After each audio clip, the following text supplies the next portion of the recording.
Thank you so much. Thanks, Vanessa. Great. So I think let's start as the Illinois governor. Why are you here speaking in Wisconsin today? Well, Wisconsin, of course, is our neighbor to the north and very important to the general election, to making sure that we re-elect Joe Biden and Kamala Harris. And I've been a consistent supporter of candidates across Wisconsin, as I have been across the nation. So I'm glad to be here. I'm a big supporter of Tony Evers, the governor here. He's a good friend and one of the nicest governors in the country. What do Wisconsin Democrats need to prioritize in order to win November's election? Well, this is for sure going to be about knocking on doors, making sure you're calling all the voters and getting them out to vote. It's also going to be about spreading the message about Joe Biden standing up for individual freedoms, for making sure that women have their reproductive rights protected, making sure that we're standing up for workers' rights and voting rights, civil rights, LGBTQ rights. These are all at stake in this election. This is the most important election of our lifetime, and Wisconsin is the tip of the spear for winning in November nationwide. With the Democratic National Convention in Chicago and thousands of protesters expected to descend on the city, what would you want to say to those protesters? Well, there are going to be protesters in Milwaukee at the Republican convention too. But I must say that I think we're going to see people expressing their free speech rights, their right to assembly. We're going to protect their ability to do that. And I would just say to anybody who's protesting, ask yourself, isn't the Democratic Party more closely aligned with your views than the Republican Party? Because I think that the fact that we're protecting their free speech rights is one of the reasons that they're going to come and express themselves at our convention, and that they're not welcome at a Republican convention isn't, part of the reason many of them won't be coming here to Milwaukee. What's at stake in this election? Well, think about if you're a woman who wants to protect her freedom to choose.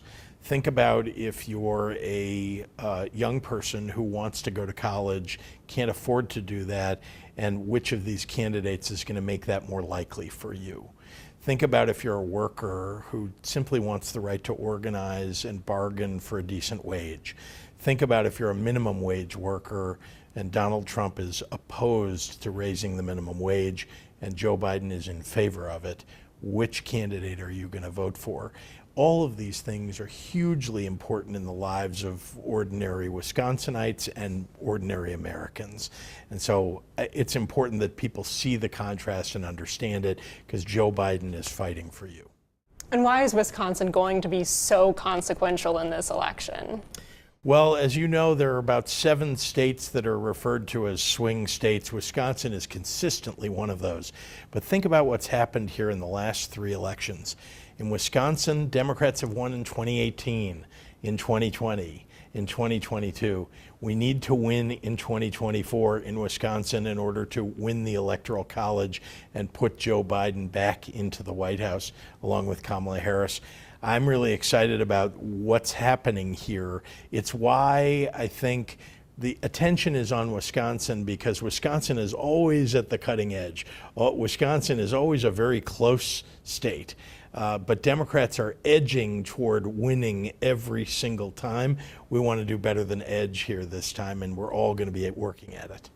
I know the focus for Democrats is keeping President Joe Biden in office, but looking ahead to the future, would you be interested in running for president in 2028? Well, I'm focused on this election. Honestly, this is the most important election of our lifetime. And so I'm going to do everything I can to make sure that we've got Joe Biden back in office in January of 2025.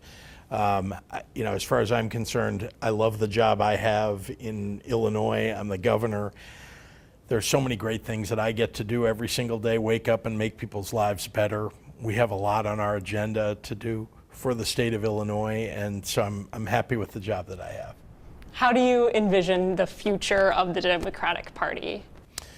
Well, as far as I'm concerned, if we do well in the 2024 elections, we have a real opportunity to start working in swing states and in Republican states to bring more and more people toward the Democratic message. Like I said, people have a lot at stake in this election. And when people start to realize that a convicted felon is who is leading the ticket for Republicans, that a guy who's been adjudicated a rapist is who the Republicans like to put up as their lead candidate for president, that it's going to send a message to people all across the country as they begin to realize what they've got representing them. And I think that's going to affect people's decision making about what party they're going to want to belong to.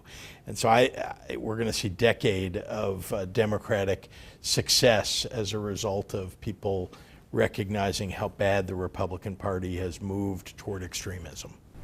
Is there anything else you'd like Wisconsin voters at home to know about this election? Well, I want Wisconsin voters to know that their concerns are the concerns of the Democratic Party, that jobs and wages, bringing manufacturing back to the United States, lifting up people's standard of living, making sure that you can afford to send your kids to college and to get free preschool and child care. Those are all things the Democratic Party is working hard on.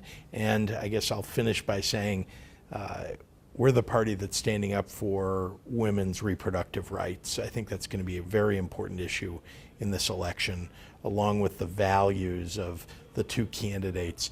One of them, again, a convicted felon. The other one, somebody who's spent his whole life fighting for working families as a public servant. Well, thank you so much for your time, Governor Pritzker. You.